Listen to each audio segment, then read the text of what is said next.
મારું નામ સફરી આયશાબેન અલી મોહમ્મદ છે. હું મોડાસા શાળા નંબર 7 માં ફરજ બજાવું છું.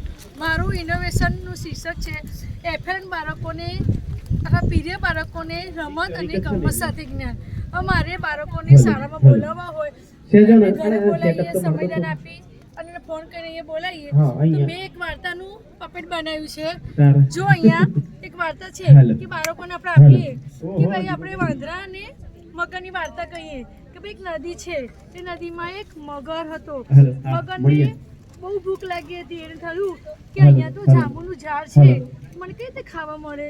એટલામાં અચાનક ઝાડ ઉપર વાંદરો આવ્યો.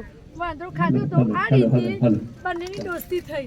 તો આવી 4-5 વાર્તાઓ લીધી છે કે જે બાળકો સમજી શકે. અમુક વાર્તા એવી છે કે ભાઈ ટોપીવાળો ફેરિયો હોય તો આપણે મોરા બાળકોને પહેરાવીએ આપણે વાર્તા કહી શકીએ.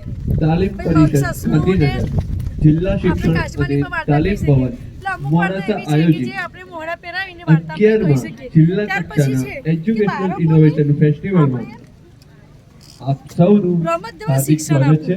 પહેલા તો મારે છે ને આવા મૂળાક્ષરો મેં તૈયાર કર્યા, એને વારંવાર બોલાવવા, વારંવાર કાઢી અને સમજાવે કે ભાઈ આ શું છે.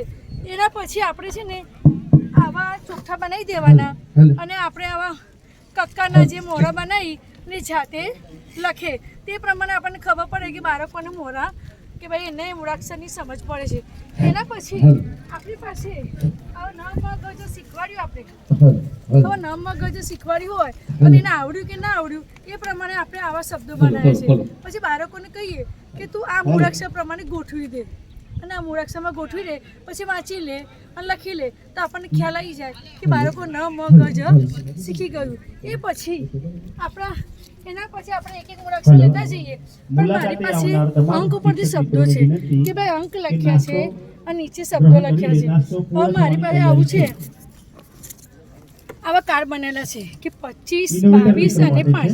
25માં શું છે તો વાહ, 22માં નવ અને 5માં ર. તો આખો શબ્દ કઈ રીતે બન્યો? વાનર. તો આવા 50 મેં બનાવ્યા છે કે બાળકોને અંક ઉપરથી શબ્દો આવી જાય.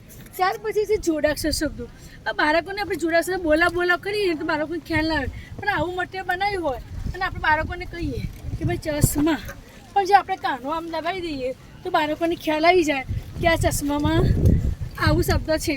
તો મેં આવું ખોખા પર બનાવ્યું હતું અને બાળકોને શીખવાડ્યું છે. ત્યાર પછી મેં આવું બનાવ્યું. ત્યાર પછી કે આડાવડા શબ્દો કયા છે? આડાવડા શબ્દો કે મારી પાસે મ ઘા લ તો લ ઘા મ થયું ને. એ પ્રમાણે મારી પાસે આવા ઘણા શબ્દો છે આડાવડા કે જે બાળકોને ભાઈ અણ સ્રવ. તો આના પરથી સાચો શબ્દ કયો બને એમ કહીને આવા 100 શબ્દો બનાવે છે જેનાથી બાળકોને શબ્દનું મહાવરો થાય. આ પ્રમાણે લિંગ બદલો, સમાન શબ્દ શોધો, ખોટા શબ્દ શોધો, એ પ્રમાણે બધા ચાર્ટ બનાવ્યા છે કે જે આપણે સમજાવી શકીએ. આપણી પાસે માત્ર રમત બી છે. જો માત્ર રમત છે, આ બધા મૂળાક્ષર બનાવ્યા છે, બાળકને સમજે છે. ભાઈ કહો ગને કાનો ગા, ગને માતા ગે, ગને દીર્ઘઈ ગી. એ પ્રમાણે આપણે છેક સુધી અનુસ્વાર સુધી બાળકોને આપણે સમજાવી શકીએ. પછી શ્વાસ પરિચય છે કે ભાઈ બાળકોને ભાઈ ગળ્યું, ગાળું, ખાડું, ખાટું, તીખું એ પ્રમાણે પણ આપણે બાળકોને એક શબ્દ મૂકીને સમજાવી શકીએ. ત્યાર પછી આપણે બધા મૂળાક્ષરોના શબ્દ લીધા છે કે વારંવાર બાળકો લખે અને બોલે.